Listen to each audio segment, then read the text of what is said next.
Bonjour à toi qui me regarde et bienvenue sur Esolab. C'est parti pour une guidance professionnelle si tu veux savoir de quoi la rentrée sera faite pour toi. Au niveau professionnel, c'est parti. Alors on voit ici qu'il y a un nouveau départ possible au niveau professionnel. On va vers quelque chose qui est plus aligné avec ce que tu souhaites dans ta vie. On a aussi des personnes qui ont envie de collaborer avec toi, qui ont envie d'avancer avec toi. Avec ce 8, on a ici, dans le 8 de bâton, l'idée que tout est déjà en mouvement, tout est déjà en marche.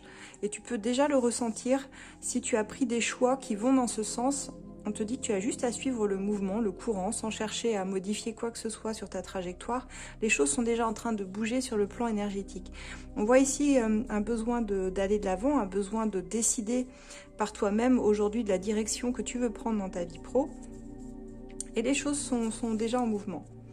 On parle ici de collaboration ici. Ça peut être par le biais d'un partenariat, par le biais de travailler en binôme avec une personne en particulier. On a l'idée qu'il va y avoir des choix à faire et qui vont t'aider à sortir certainement des trahisons du passé. Un travail qui pourrait t'amener sur quelque chose de très différent. On voit que ça représente un défi pour toi parce que tu ne sais pas exactement tout ce qu'on attend de toi et on te demande de te renseigner si tu commences un nouveau job. Ou si tu es dans une phase de transition où tu sens que tu es appelé à faire quelque chose d'autre mais qui te nourrit davantage. Dans le sens où ça peut être une passion, où ça peut être quelque chose que tu as vraiment envie d'essayer ici. Pour certains, ça peut être même suite à une formation. J'entends beaucoup de choses ici. Que par le passé, on t'a parfois mis à terre, laminé dans ta vie professionnelle. Il y a eu des trahisons, il y a eu des coups bas. Et il y a eu une grosse difficulté à se relever de ces coups bas. Mais on voit qu'ici, tu peux aller dans un espace où tu seras libre d'échanger, tu seras libre déjà de parler. Et on voit que ça va être beaucoup plus fluide. Donc on voit que c'est un vrai défi qui t'attend pour la rentrée, toi qui me regardes. Mais quelque chose qui va quand même être beaucoup plus joyeux, il y aura une bonne ambiance autour de toi. Et on a encore cette idée de personnes ici, on l'avait ici dans les choix, mais on a aussi... Je dis et je redis, c'est vrai, c'est un peu redondant, mais il y a quelqu'un ici qui collabore avec vous. On a des partenariats fructueux, on a l'idée que tu vas avancer un peu moins dans le conflit aussi qu'auparavant.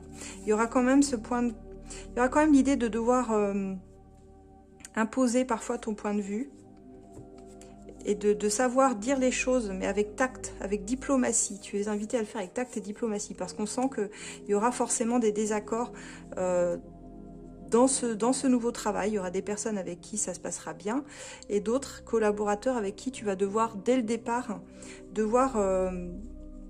poser, on va dire, certaines limites, juste faire comprendre que tu n'es pas toujours d'accord. C'est aussi une carte qui nous dit qu'on peut accepter souvent d'être pas d'accord avec les autres. Ça ne veut pas dire rentrer en conflit direct, mais dans le 5 de bâton, on a toujours cette notion que comme ça représente un défi, on veut faire au mieux, on veut réussir.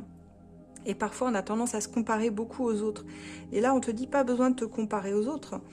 Parce que si tu commences à trop, comment je pourrais dire, à verbaliser des choses, c'est bien de montrer qui tu es, mais ne va pas dans le clash, ne va pas dans quelque chose trop frontalement, en fait. Dans tes discussions, dans ta façon de communiquer avec les autres. Toi, tu sais ce que tu veux. Tu peux être assez tranchant ou tranchante quand il s'agit de parler au niveau pro. Quand il s'agit de t'exprimer ou d'exprimer tes idées, ton point de vue, tu as besoin d'être entendu, c'est évident.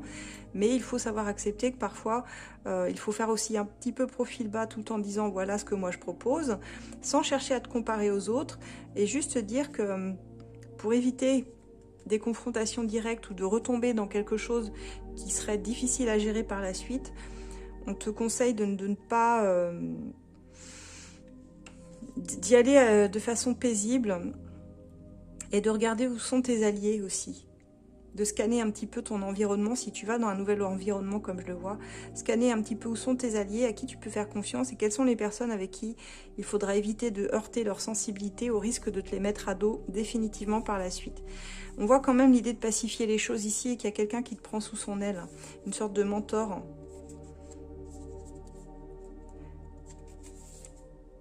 Ouais. On voit que tu as vraiment de la passion et de l'envie de réussir, de faire de ton mieux. Donc c'est vrai qu'il y a une sorte de pression que tu te mets ici. La peur de ne pas y arriver, la peur de faire mal les choses. Ça peut redemander des formes de remise en question aussi. sur le fait que souvent tu as eu tendance dans ton boulot à porter trop de charges, que ce soit mentale, hein, ça finit forcément par influencer ton physique au bout d'un moment, parce que tu peux ressentir des maux, des douleurs que tu n'avais pas avant. Je dirais, n'essaie pas de porter plus sur ton dos que tu ne peux porter.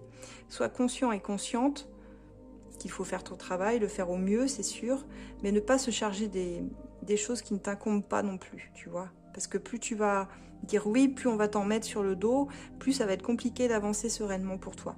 Tu ne pourras pas être sur tous les fronts. Voilà ce que j'avais comme message. On va voir avec le Working Girl, que tu peux retrouver sur Etsy ou que tu peux retrouver sur mon site asdelune.com et sur l'éclaireuse boutique également. On va essayer de prendre des messages un peu plus directs pour voir sur cette rentrée ce qui vient à toi. Alors, on te parle d'un bon départ, un très prometteur. On te dit que tu as tout pour réussir, donc vraiment, il ne faut pas douter de toi. Mais on te dit, voilà, attention aux personnes à qui tu accordes aussi ta confiance. On te dit qu'il y aura certainement une association ou, comme je te dis, un partenariat avec quelqu'un, mais attention aux accords que tu vas passer avec cette personne qui pourrait te desservir par la suite, parce qu'on sent que c'est quelqu'un qui n'a pas les mêmes énergies que toi. Donc, il va falloir être très prudente là-dessus. Tu vois, on te le redit ici, l'association, travailler par le biais d'une collaboration, mais attention aux accords. Il va falloir que ce soit très, très clair, très défini au niveau du cadre. Et on te parle pour ceux, d'ailleurs pour ceux qui attendaient une signature hein, ou un CDI, il y a un CDI en vue. Pour moi, il y a une signature sur la rentrée. On te parle d'une deuxième chance qui te sera donnée. Donc pour certains, il y a l'idée que bon, il y a un bon départ, mais il y a certainement une personne avec qui ça passe moins bien. On vous dit que quoi qu'il arrive, on saura vous donner une deuxième chance, on saura vous remettre sur les rails, mais de façon tranquille, quoi. Je vois pas non plus de gros désaccords. Et on me dit que vous êtes quelqu'un qui avait aussi des qualités pour lancer votre propre entreprise, être à votre compte. Je pense aux micro-entrepreneurs, aux personnes qui hésitaient. Pour ceux, on a vraiment deux messages ici pour ceux pour qui ce CDI ne fonctionnerait pas d'ici quelques temps, d'ici quelques mois, quelques années, parce qu'on dit qu'à un moment donné, bon, il y a une forme de... Je pense qu'il faudra ouvrir les yeux sur le fait que vous êtes plus fait pour finalement travailler à votre compte que réellement au sein d'une entreprise avec, ou au sein d'un groupe avec d'autres personnes. Ça peut devenir problématique au niveau de la communication. Vous êtes plus quelqu'un d'indépendant, je pense. Et à un moment donné, on vous dit qu'il faudra essayer de voir pour cette voie-ci, voir si vous pouvez travailler en auto-entreprise. C'est quelque chose qui pourrait vraiment... vraiment vous convenir. Voilà, je regarde si j'ai d'autres messages, mais après, on parle carrément d'autre chose. Bon, en tout cas, on voit que vous allez continuer quelques temps encore là-dessus, sur ce travail. Donc voilà ce que j'ai pour vous, les amis, et on voit que vous êtes très motivés. C'est ce qui fait la différence d'ailleurs dans le travail, c'est que c'est très apprécié, et ça vous fait progresser très vite, votre motivation. Elle est perçue comme quelque chose de très positif. Voilà ce que j'ai au niveau du travail pour ceux qui souhaitaient une petite guidance. N'hésitez pas, si vous avez besoin d'une voyance immédiate sur Résolab, vous trouverez toujours un expert à votre écoute. Il y a toujours quelqu'un de connecté. Ça peut être en voyance par téléphone, ça peut être aussi en rendez-vous. Vous choisissez la formule qui vous convient, ou même par mail, ou par chat aussi pour certains. Mais vous trouverez toujours un expert qui peut vous écouter et qui sera disponible pour vous. Moi, c'est As de Lune et vous pouvez me retrouver jusqu'au 15 août sur Résolab. Ensuite, je serai en congé d'été, mais on se retrouvera de toute façon en septembre. Et pour la guidance des signes astro à venir à partir du 1er août, n'hésitez pas à vous abonner. À très bientôt, au revoir.